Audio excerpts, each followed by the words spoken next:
نحمده ونصلي على رسوله الكريم أما بعد.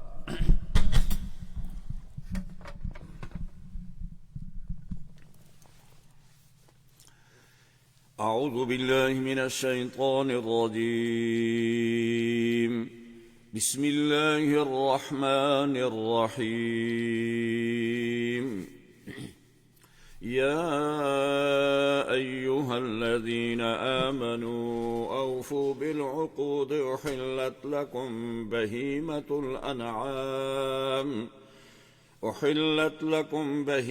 الأنعام إلا ما يتلى عليكم غير محل الصيد وأنتم حرم إن الله يحكم ما يريد.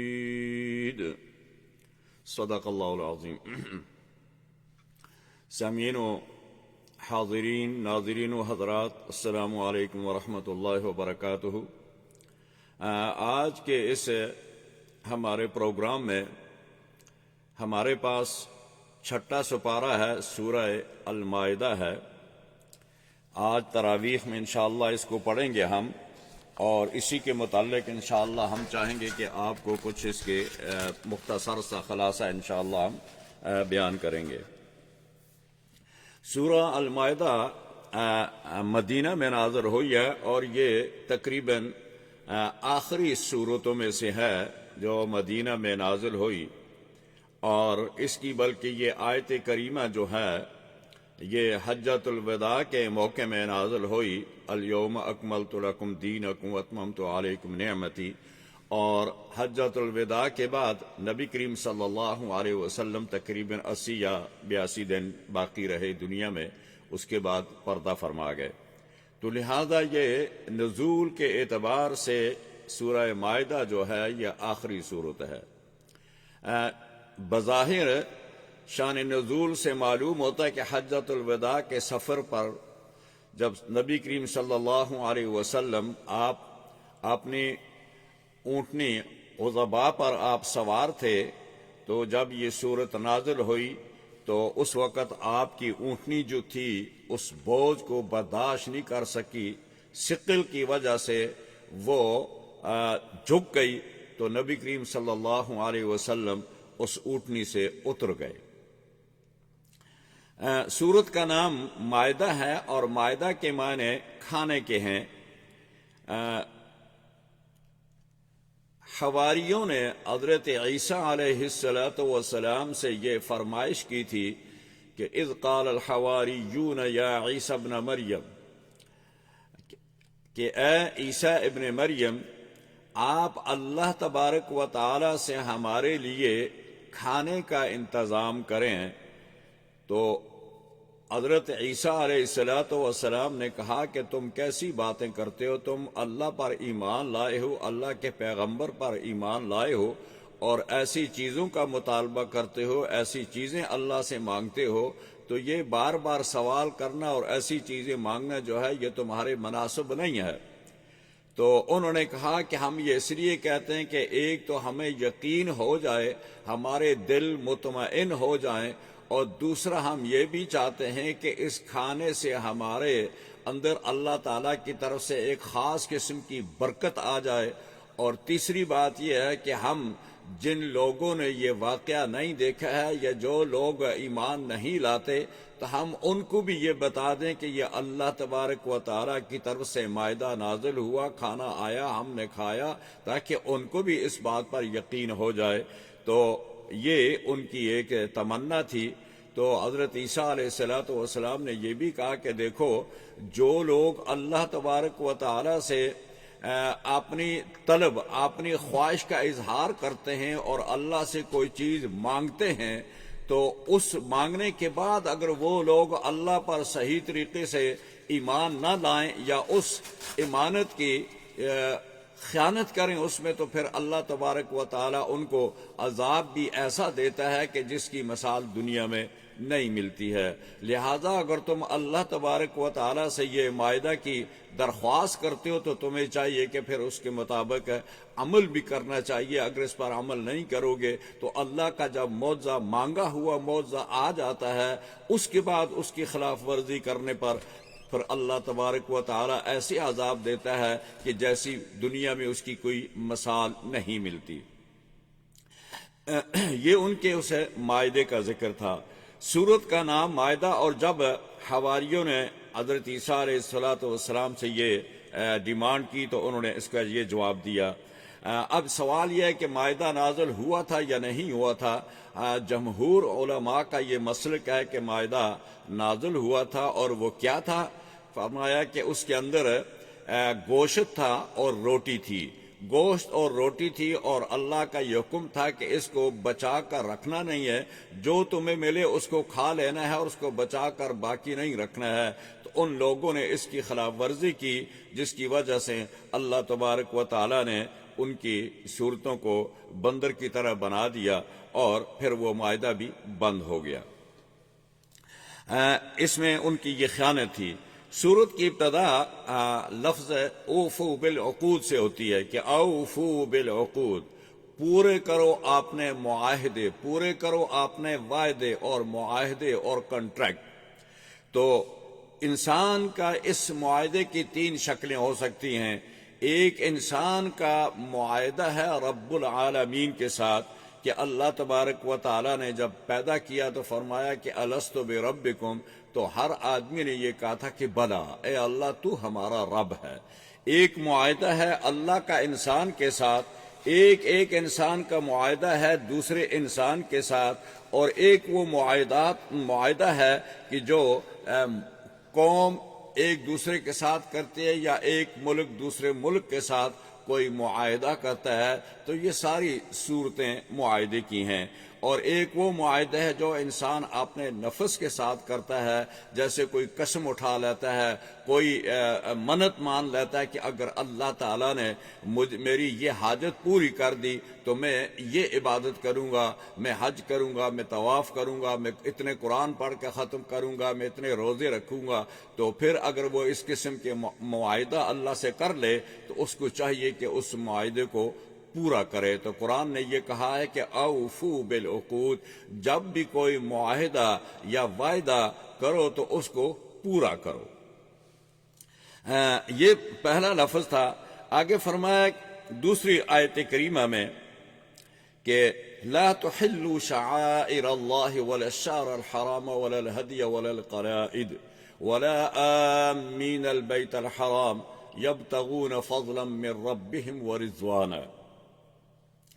لا تحلوا شعائر اللہ، کہ شعائر شعیرہ کی جمع ہے، اور شعیرہ کہتے ہیں علامت کو۔ لہذا قرآن کریم نے یہاں یہ کہا ہے کہ جو اللہ کی نشانیاں ہیں ان کی بے حرمتی نہ کرو۔ اور آگے آیت کریمہ میں یہ فرمایا کہ نشانیاں کیا ہیں؟ لا تحلوا شعائر اللہ ولا الشہر الحرام ولا الہدی ولا القلائد۔ مثال کے طور پر مساجد جو ہیں یہ بھی اللہ کی نشانیوں میں سے ہیں، لہذا حج کی جو نشانیاں ہیں یا حج کی جو شعائر ہیں اس کا قرآن کریم نے ذکر کیا ہے، اس کا ایک پس منظر تھا۔ فرمایا کہ لا تحلوا شعائر اللہ ولا الشہر الحرام ولا الہدی ولا القلائد، کہ جو شعائر اللہ ہیں حج کی ان کی بے حرمتی نہ کرو۔ پہلی بات فرمایا کہ وہ اشہر الحرم، 4 مہینے جو ہیں وہ حرمت والے ہیں، ان کے اندر قتال کرنا، جہاد کرنا جائز نہیں ہے۔ اگر دشمن تم پر حملہ کر لے تو پھر اس کا جواب تو تم دے سکتے ہو، لیکن آپ اس کو ان اشہر الحرم میں آپ قتال کی ابتدا کرنی آپ کے لیے جائز نہیں ہے۔ آگے فرمایا کہ ولا الشہر الحرام، یہ 4 مہینے ہیں، ذی القعدہ، ذی الحجہ، محرم اور رجب۔ 3 یہ اکٹھے ہیں، ذی القعدہ، ذی الحجہ، محرم اور رجب ایک درمیان میں آتا ہے۔ تو یہ ہیں وہ مہینے کہ جن کے اندر آپ یہ حرمت والے مہینے ہیں، ان کے اندر قتال کرنا جائز نہیں ہے۔ اب یہاں یہ بھی فرمایا کہ اس کے پس منظر یہ تھا کہ 6 ہجری میں نبی اکرم صلی اللہ علیہ وسلم نے ارادہ فرمایا عمرے کا، جیسا کہ وہ انشاءاللہ سورہ فتح میں جب ہم 26 پار میں جائیں گے تو وہاں اس واقعے کو بیان کروں گا میں، حدیبیہ کے واقعے کو۔ تو آپ صلی اللہ علیہ وسلم کے ساتھ تقریباً صحابہ بھی تیار ہو گئے، بلکہ صحابہ ہی کے جوش و خروش کو دیکھ کر آپ صلی اللہ علیہ وسلم نے ارادہ کر لیا کہ ہم عمرہ کے لیے جاتے ہیں۔ جب یہ حدیبیہ کے مقام پہ پہنچے تو مشرکین مکہ نے آپ کو مکہ میں داخل ہونے سے روک دیا، اور پھر وہاں معاہدہ ہوا، اور وہ معاہدہ کر کے آپ وہاں سے واپس مدینہ تشریف لے آئے۔ یہ 6 ہجری کی بات ہے۔ اب 6 ہجری جب ختم ہوئی تو 7 ہجری کو نبی کریم صلی اللہ علیہ وسلم نے دوبارہ عمرہ قضا کا ارادہ فرمایا اور آپ اس کے لیے روانہ ہوئے۔ اس کے درمیان میں یہ ہوا کہ ایک شخص مکہ مکرمہ سے حتیم بن ہند، یہ اپنا مال تجارت کے لیے لے کر مدینہ منورہ پہنچا، اور اس کے ساتھ کچھ اور لوگ بھی تھے۔ ان لوگوں کو اور اپنا سامان مدینہ سے باہر رکھ کر یہ نبی کریم صلی اللہ علیہ وسلم کے پاس چلا گیا۔ اس کے دل میں یہ خیال تھا کہ میں جا کر ان کو یہ تسلی دلا دوں کہ ہم یہاں تجارت کے لیے آئے ہیں، ہم بڑے جسے کہتے ہیں کہ پرامن لوگ ہیں، کسی قسم کی ہم شرارت یا فتنہ یا جاسوسی یہ نہیں کرتے ہیں۔ یہ اس کے دل میں خیال تھا، اور اس خیال کو لے کر وہ رسول اللہ صلی اللہ علیہ وسلم کے پاس پہنچا۔ تو وہاں سے ملاقات کر کے جب یہ واپس جانے لگا تو رسول اللہ صلی اللہ علیہ وسلم نے ارشاد فرمایا کہ یہ غداری کے ساتھ آیا تھا اور کفر کے ساتھ یہ لوٹ گیا۔ یہ مدینہ منورہ سے جب یہ واپس ہوا تو واپس ہونے پر مدینہ کے باہر جو اس کے ساتھی تھے، وہاں صحابہ کرام کے کچھ مویشی تھے، بکریاں وغیرہ وہاں تھی، بھیڑ بکریاں، تو انہوں نے کیا کیا کہ ان کو وہاں چرا کر یہ بھاگ کر لے گیا۔ اب صحابہ کو جب یہ علم ہوا تو یہ ان کے اس پوائنٹ سے نکل چکا تھا، دور ہو چکا تھا، لہذا وہ اس کو نہیں پا سکے۔ نتیجہ یہ ہوا کہ جب 7 ہجری کو نبی کریم صلی اللہ علیہ وسلم عمرہ قضا کے لیے مدینہ سے چلے تو اس وقت یہ حتیم بن ہدی اور اس کے دوسرے جو لوگ تھے، یہ وہ چرایا ہوا مال یہ بھی لے کر مکہ مکرمہ جا رہے تھے۔ تو یہ تلبیہ کہتے جا رہے تھے، اللہم لبیک لبیک اللہم لبیک لا شریک لک لبیک ان الحمد والنعمت لک والملک۔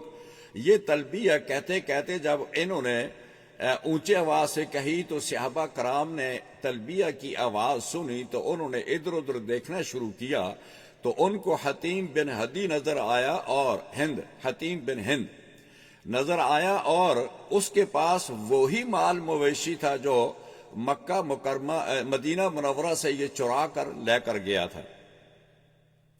صحابہ کرام نے کہا کہ یا رسول اللہ صلی اللہ علیہ وسلم، یہ وہی حتیم بن ہند ہے، اور یہ وہی ہمارا مال جو چرا کر لے گیا تھا، اسی کو قربانی کے لیے لے کر جا رہا ہے، تو کیوں نہ ہو کہ ہم اس پر حملہ کریں اور ہم اپنا مال اس سے واپس لے لیں اور اس کو ٹھکانے پہ لگا دیں۔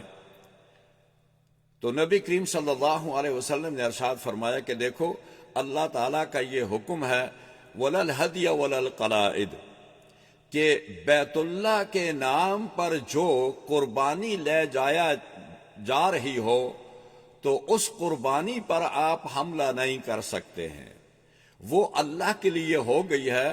وہ اگر آپ کی بھی تھی تب بھی، اگر وہ کسی اور کی بھی تھی تو لہٰذا یہ شاعر اللہ کی بے حرمتی ہوگی اگر آپ لوگ اس پر حملہ کریں گے اور اس کا مال چھین لیں گے، تو یہ قرآن کریم کی اس آیت کی مخالفت ہوگی، تو لہٰذا اس کو چھوڑ دو۔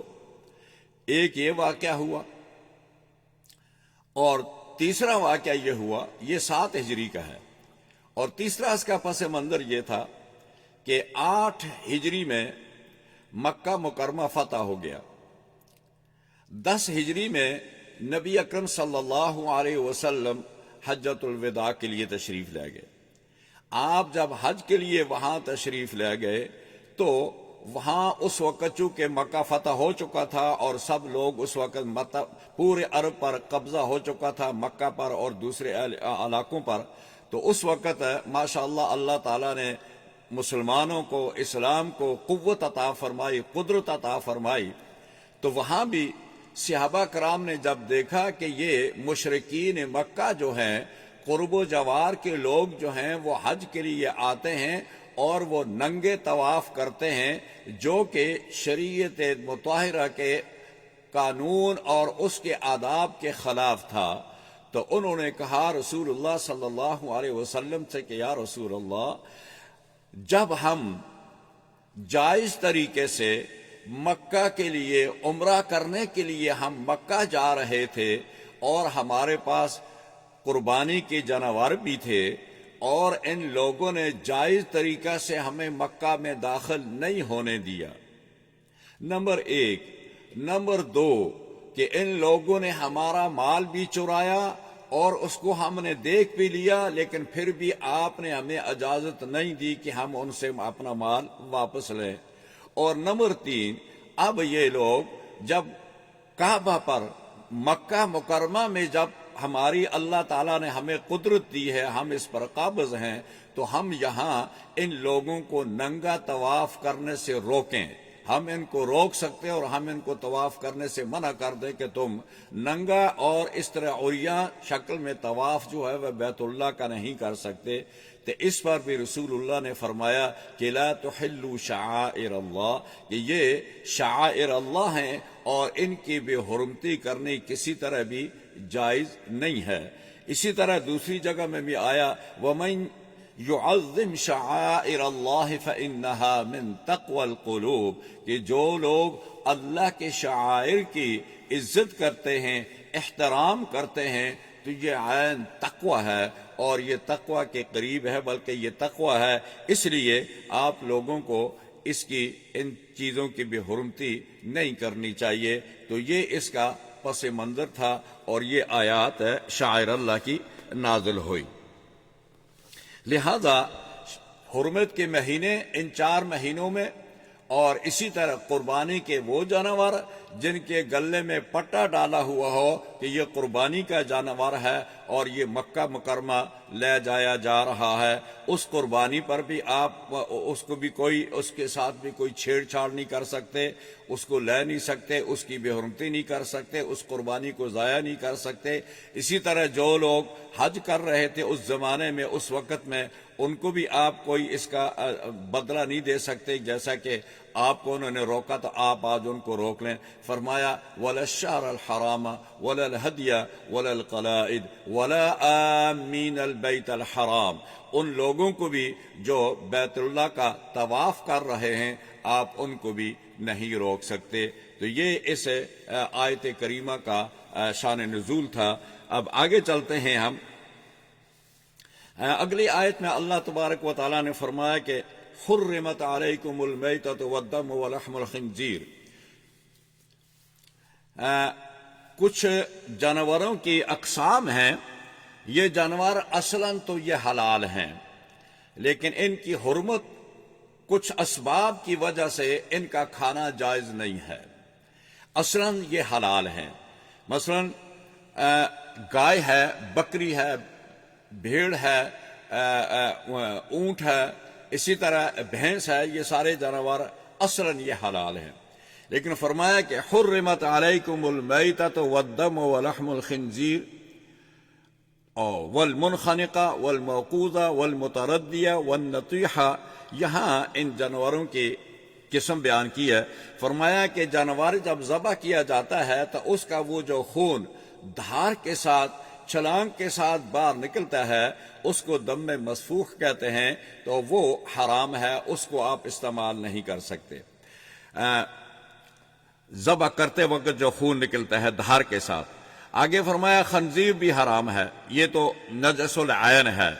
اور اس کے بعد چوتھی چیز جو فرمائی کہ غیر اللہ کے نام پر کوئی جانور ان میں سے اگر ذبح کر دیا جائے، جس پر غیر اللہ کا نام لیا جائے یا وہ غیر اللہ کی قربت کے لیے ذبح کیا جائے کہ یہ جانور ہم اس غیر اللہ کے نام پر ذبح کرتے ہیں یا اس کی قربت کے لیے ذبح کرتے ہیں، تو اس جانور کا بھی کھانا حرام ہے۔ اسی طرح آگے فرمایا کہ گلا گھونٹ کر جو جانور مر گیا، منخنقہ باندھا ہوا تھا، رات کو وہ رسی یا گلے میں جو بھی اس کے سنگل تھا یا رسی تھی اس کے ساتھ وہ گرا یا وہ اس کو وہ پھندا لگ گیا تو وہ مر گیا اور آپ نے اس کو ذبح نہیں کر سکا، آپ نے صبح دیکھا وہ مرا ہوا تھا، آپ اس کو بھی نہیں کھا سکتے۔ آگے فرمایا کہ موقوذہ کہتے ہیں کہ جس کو ضرب شدید لگ گئی ہو اور وہ ضرب شدید سے ہلاک ہو گیا ہو، وہ کہیں سے گر گیا ہو یا کسی جانور نے اس کو ٹکر ماری یا کسی اور چیز نے اس کو ضرب شدید لگا دی اور اس ضرب شدید سے وہ مر گیا اور آپ اس کو ذبح نہیں کر سکے، تو لہٰذا وہ جانور بھی جو ہوگا وہ حرام ہوگا۔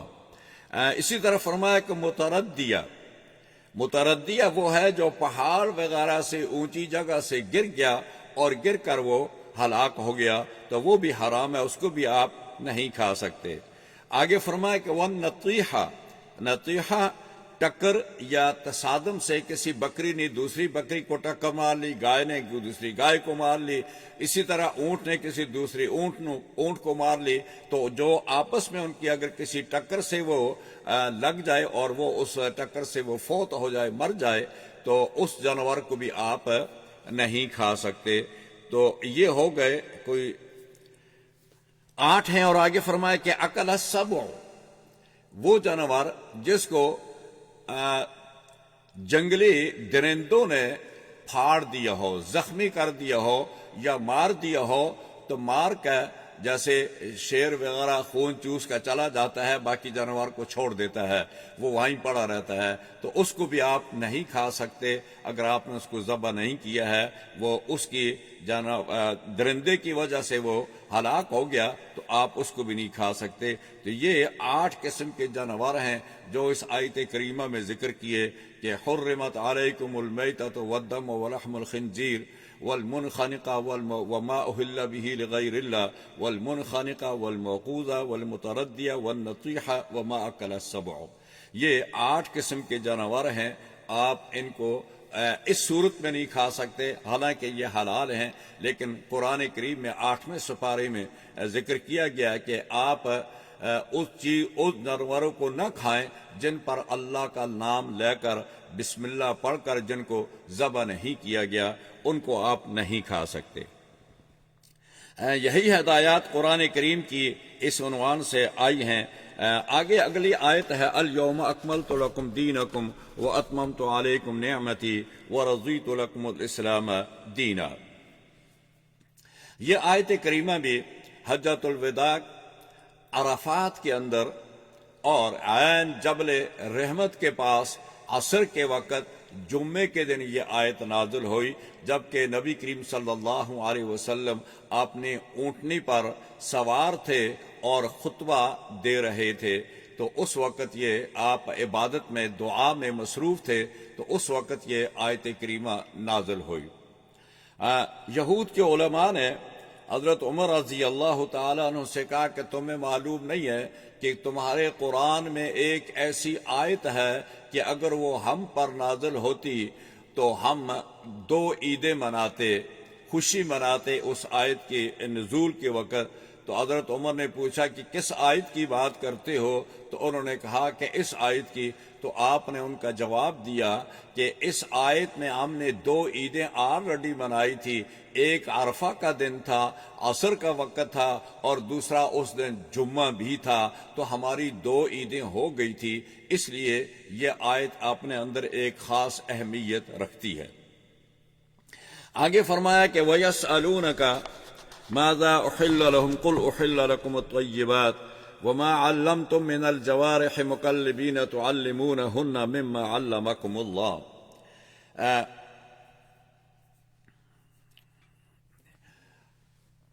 آپ سے سوال کرتے ہیں کہ کون سے جانور ہم کھا سکتے ہیں، یسألونک ماذا احل لهم قل احل لکم الطیبات، فرمایا کہ جو بھی پاک ہیں جن پر اللہ کا نام لیا گیا ہے ان کو آپ کھا سکتے ہیں۔ وما علمتم من الجوارح مقلبین تعلمونہن مما علمکم اللہ۔ یہاں سوال یہ پیدا ہوتا ہے کہ اگر کوئی آدمی شکار کے لیے جاتا ہے اور اس نے اپنے پاس ایک ایسا جانور، کتا ہو یا باز ہو یا بعض دفعہ کوئی ایسی ہوتے ہیں جو سدھائے ہوتے ہیں جن کو یہ تعلیم دی جاتی ہے کہ وہ شکار کو پکڑ کر مالک کے پاس لاتے ہیں، خود وہ شکار کو نہ چیرتے ہیں نہ پھاڑتے ہیں نہ اس کا خون نکالتے ہیں، ان کا کام ہوتا ہے صرف شکار کو پکڑنا اور پکڑ کر مالک کے پاس لاتے ہیں۔ تو اگر ایسا کتا یا ایسا کوئی باز جو پکڑ کر لا کر مالک کے پاس پہنچائے تو اس کو آپ ذبح کر کے کھا سکتے ہیں۔ آگے دوسری آیت میں اللہ تبارک و تعالی نے ایک اور حکم فرمایا کہ اہل کتاب کا ذبیحہ جائز ہے یا ناجائز ہے۔ تو اہل کتاب کے ذبیحے کے متعلق دو رائے ہیں۔ ایک رائے یہ ہے کہ اکثر صحابہ و تابعین و ائمہ تفسیر کی طرف سے یہ ہے کہ تمام کفار میں سے اہل کتاب یہود و نصارہ کا ذبیحہ اور ان کی عورتوں سے نکاح حلال قرار دیتے ہیں۔ اس کی وجہ انہوں نے بتائی کہ ان کے مذہب میں سینکڑوں تبدیلیاں ہونے کے باوجود دو مسئلوں میں ان کا مذہب اسلام کے عین مطابق ہے۔ پہلی بات یہ کہ وہ ذبیحہ پر اللہ کا نام لیتے ہیں، اور دوسرا جن عورتوں سے اسلام کے اندر، مسلمانوں کے اندر جن عورتوں سے نکاح حرام ہے، وہی عورتیں 15 قسم کی عورتیں جو ہیں ان کا یہود اور نصارہ کے ہاں بھی یہی حکم ہے، تورات کا اور انجیل کا بھی یہی حکم ہے کہ ان عورتوں سے نکاح جائز نہیں ہے۔ اور اسی طرح نکاح کے اندر ایک شرط یہ بھی ہے کہ وہ اعلانیہ ہونا چاہے، دوسری یہ ہے کہ اس کے اندر گواہ بھی ہونا چاہے، اور تیسری یہ ہے کہ ایجاب و قبول ہونا چاہیے۔ تو یہ تینوں شرطیں ان کے مذہب میں بھی، یعنی عیسائی اور نصارہ کے اندر بھی یہی شرائط ہیں۔ تو اس کے بیس پہ وہ کہتے ہیں کہ اگر یہ دو چیزیں ان کی اور اگر ہماری مشترک ہیں تو پھر ہم ان کے ذبیحے کو کھا سکتے ہیں۔ اس سے ذبیحہ مراد ہے، باقی دوسری چیزیں تو وہ سب کی آپ کھا سکتے ہیں چونکہ ان میں کوئی تصرف نہیں ہوتا ہے۔ لیکن آخر بات یہ بھی انہوں نے بتا دی کہ موجودہ زمانے میں تورات انجیل کے جو نسخے اب بھی موجود ہیں ان میں بھی ذبیحہ اور نکاح احکام تقریباً وہی ہیں جو قرآن کریم اور اسلام کے اندر ہیں۔ آگے تیسری بات یہ بتائی کہ اگر ان طریقوں سے ہٹ کر کوئی ذبیحہ ذبح کیا جاتا ہے عیسائیوں کی طرف سے یا یہودیوں کی طرف سے، اس پر اللہ کا نام نہیں لیتے ہیں یا اس پر مسیح کا نام لیتے ہیں یا اس کو کسی غیر اللہ کے نام پر ذبح کرتے ہیں، تو یقیناً وما اہل بہ لغیر اللہ اس کا کھانا جائز نہیں ہوگا کسی صورت میں بھی۔ اگلی آیت کریمہ میں وَلَقَدْ أخذ الله ميثاق بني إسرائيل وبعثنا منهم 12 نقيبا وقال الله إني معكم لئن أقمتم الصلاة وآتيتم الزكاة وآمنتم برسلي وعزرتموهم وأقرضتم الله قرضا حسنا لأكفرن عنكم سيئاتكم۔ یہ آیت کریمہ حضرت موسیٰ علیہ السلام جب ملک شام کے اندر بیت المقدس پر قبضہ تھا عمالقہ کا، اور حضرت موسیٰ علیہ السلام نہر اردن پار کر کے قدیم ترین شہر جو تھا اردن کا، بیت المقدس کا، اریحہ پر جب آپ شہر اریحہ میں جب آپ پہنچے تو اس وقت حکم یہ ہوا تھا موسیٰ علیہ السلام کو اور بنی اسرائیلیوں کو کہ تم جاؤ واپس، تمہارا اصل وطن جو ہے وہ بیت المقدس ہے، وہ شام ہے، تو تم جاؤ، اور قوم عمالقہ جو ہے وہ بیت المقدس پر قابض ہے، تو تم جا کر قوم عمالقہ سے اپنا علاقہ آزاد کرواؤ۔ یہ 12 قبیلے تھے۔ ان 12 قبیلوں کے لیے اللہ تبارک و تعالیٰ نے حکم دیا حضرت موسیٰ کو کہ ان 12 قبیلوں کے اندر، ہر قبیلے کے اندر ایک سردار متعین کر دیا جائے، مقرر کر دیا جائے، تاکہ وہ اپنے قبیلے کی نمائندگی کرے۔ تو 12 سردار جو تھے یہ مقرر کیے گئے بنی اسرائیلیوں کے، اور ان کو یہ کہا کہ تم میں سے کچھ لوگ جائیں اور جا کر قوم عمالقہ کے حالات اور واقعات اور ان کی تمام رپورٹ جو ہے وہ لے کے آؤ کہ وہ کس ڈول کے ہیں، کتنی قوت ہے ان کے پاس، کیا حالات ہیں، کیا ہم ان کے ساتھ اگر مقابلہ کریں تو اللہ تعالیٰ ہمیں کامیابی دے گا۔ تو ان کی تم یہ سکوٹی کر کے آؤ۔ یہ لوگ گئے اور کہا، حضرت موسیٰ نے یہ بھی ان کو کہا کہ تم دیکھو، اگر کہ وہ زیادہ طاقتور ہیں تو یہ باتیں آ کر راز میں رکھنی ہیں، لوگوں کو نہیں بتانی ہے، تاکہ لوگ جو ہیں وہ ان کے دل چھوٹے ہو جائیں گے اور وہ ڈر جائیں گے، گھبرا جائیں گے، تو جہاد کے لیے تیار نہیں ہوں گے۔ لیکن یہ بات، یہ راز جو تھا یہ لیک ہو گیا۔ جب یہ لیک ہو گیا تو ان لوگوں نے کہا کہ ہم عمالقہ سے جنگ نہیں کر سکتے۔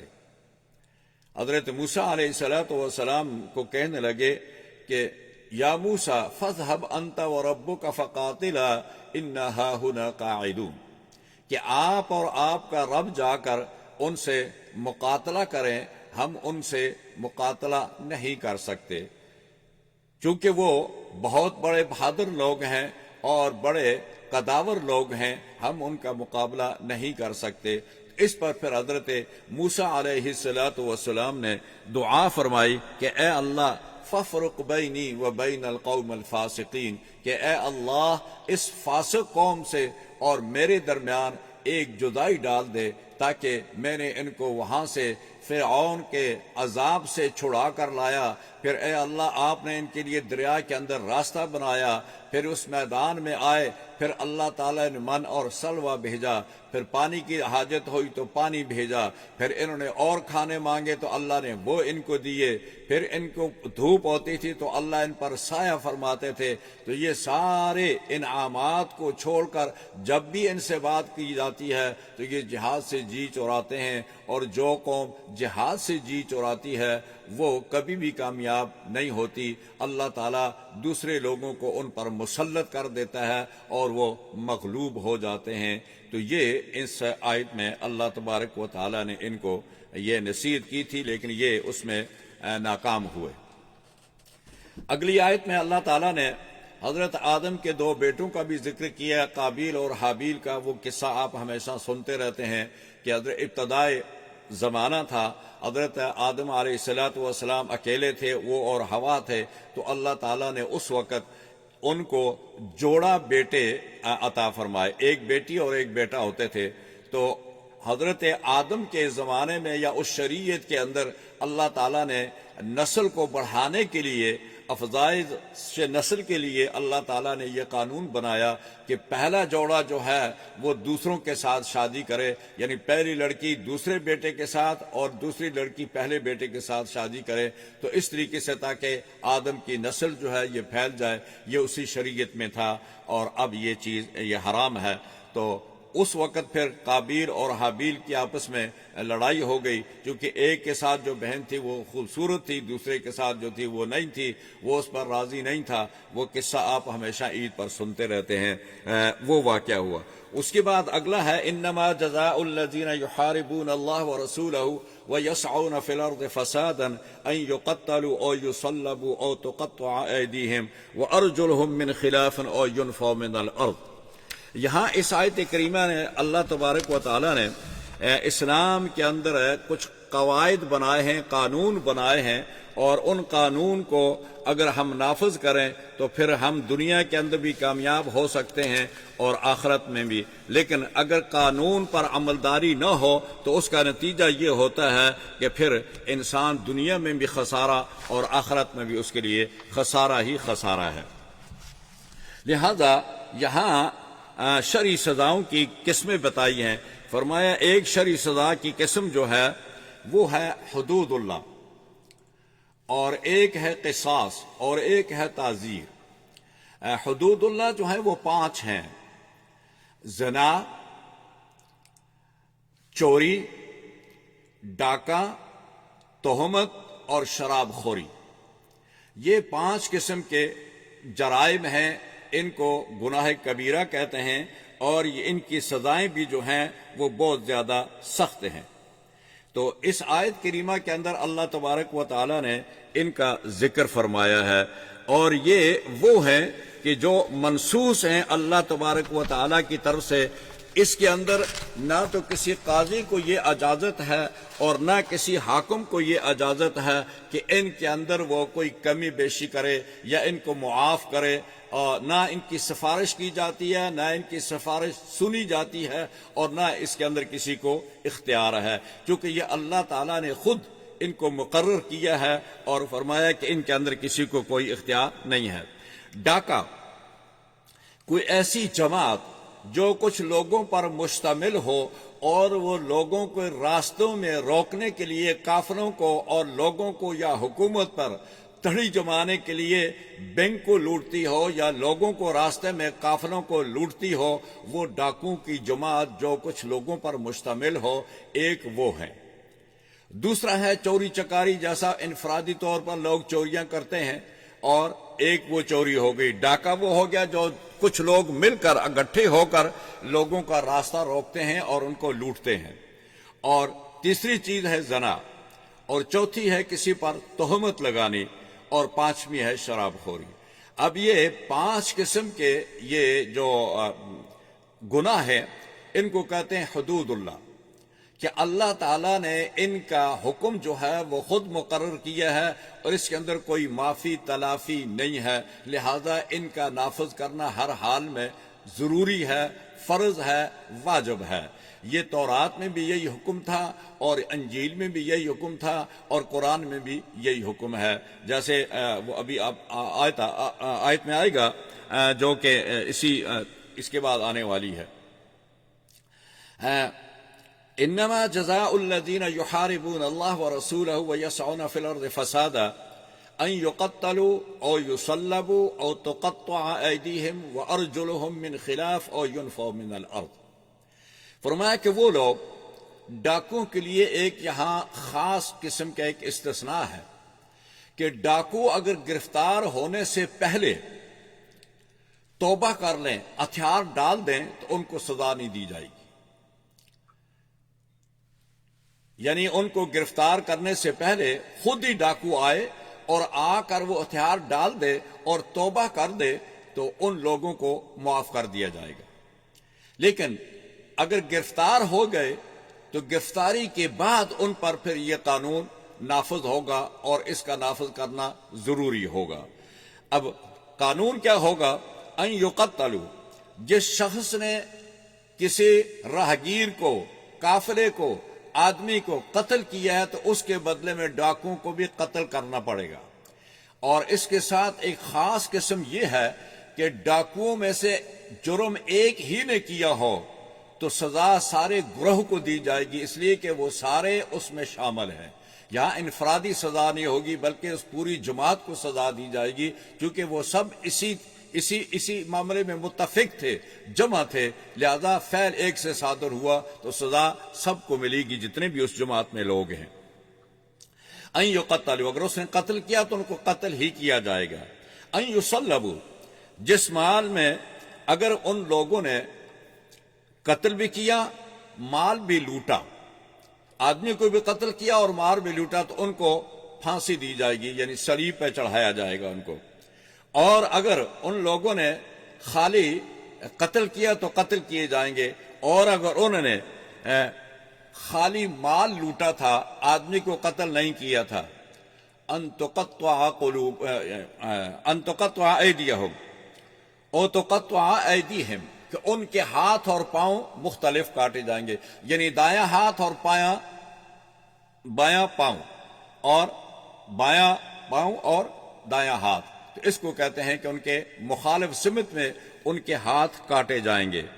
اور چوتھی فرمایا کہ جس نے صرف ڈرایا اور دھمکایا تھا، نہ تو مال لوٹا ہے اور نہ انہوں نے قتل کیا ہے، خالی ڈرایا اور دھمکایا تھا، دھمکی دی تھی اور ہراساں کیا تھا، تو ان کی سزا کیا ہوگی؟ او ینفو من الارض، ان کو ملک بدر کیا جائے گا۔ لیکن حضرت عمر رضی اللہ تعالی عنہ کے زمانے میں انہوں نے کہا کہ اگر ان کو ملک بدر کیا جائے گا تو یہ دوسری جگہ میں بھی جا کر یہی فتنہ کریں گے، لہذا اس کا بہتر طریقہ یہ ہے کہ اس کا ملک بدری کا یہ ہے کہ ان کو قید کر دیا جائے اور بند کر دیا جائے، تو یہی ان کی ملک بدری ہوگی، تاکہ دوسرے لوگ بھی محفوظ رہیں گے اور یہ بھی بچ جائیں گے، چونکہ اگر مشکل ہے کہ مارے بھی جائیں گے۔ تو اس میں بہت سارے واقعات بھی ہیں۔ علی اسد جو تھے یہ بڑے ڈاکو تھے، اس نے بھی اپنا ایک جتھا بنایا ہوا تھا اور یہ بھی راستہ مدینہ منورہ کے آگے پیچھے جو قافلے جاتے تھے ان کو روکتے تھے اور لوٹتے تھے۔ تو ایک دن انہوں نے ایک قاری کی آیت کریمہ سنی، انہوں نے تلاوت سنی، یا عبادی الذین اسرفوا علی انفسہم لا تقنطوا من رحمت اللہ، تو یہ اس قاری کے پاس پہنچے، دوبارہ سنی اور اس کے بعد یہ توبہ طائب ہو گئے، یہ مدینہ آئے۔ اس وقت مروان بن حکم کا زمانہ تھا، یہ گورنر تھے مدینہ کے۔ ابو ہریرہ نے ان کا ہاتھ پکڑا اور ان کے پاس لے گئے، تو انہوں نے کہا کہ اس نے توبہ کر دی ہے، اور چونکہ یہ اس بغیر کسی مقابلے کے توبہ کی ہے تو انہوں نے ان کو معاف کر دیا تھا۔ اسی طرح حضرت علی کے زمانے میں بھی ایک تھے حارثہ بن بدر تھے، وہ بھی یہی کام کرتے تھے، تو حضرت علی کے زمانے میں پھر ان کو جب انہوں نے توبہ طائبہ ہو کر آ گئے تو انہوں نے بھی اس کو سزا نہیں دی۔ تو وہی قانون ہے کہ اگر ڈاکو وغیرہ جو ہوتے ہیں یہ گرفتاری سے پہلے توبہ کر کے ہتھیار ڈال کے آ جائیں تو ان کو معاف کر دیا جائے گا، اگر یہ گرفتار ہو جائیں اور مقابلہ کریں تو پھر اس وقت ان کو معاف نہیں کیا جائے گا، بلکہ ان کو سزا دی جائے گی۔ اور سزا وہی جو میں نے آپ کو بتا دیا، یہ 3-4 چیزیں ہیں، قتل ہے، سولی ہے، اور ہاتھ پاؤں کاٹنے ہیں، اور کیا ہے، قید میں ڈالنا ہے۔ تو یہ اس کا تھا۔ آگے بہت ساری ابھی رہتی ہیں آیات، لیکن اس پہ اکتفا کرتے ہیں کیونکہ ٹائم ہو گیا ہے۔ اللہ تعالیٰ مجھے اور آپ سب کو عمل کرنے کی توفیق عطا فرمائے۔ وقول قولی ھذا واستغفر اللہ لی ولکم ولسائر المسلمین فاستغفروہ من کل ذنب انہ ھو الغفور الرحیم۔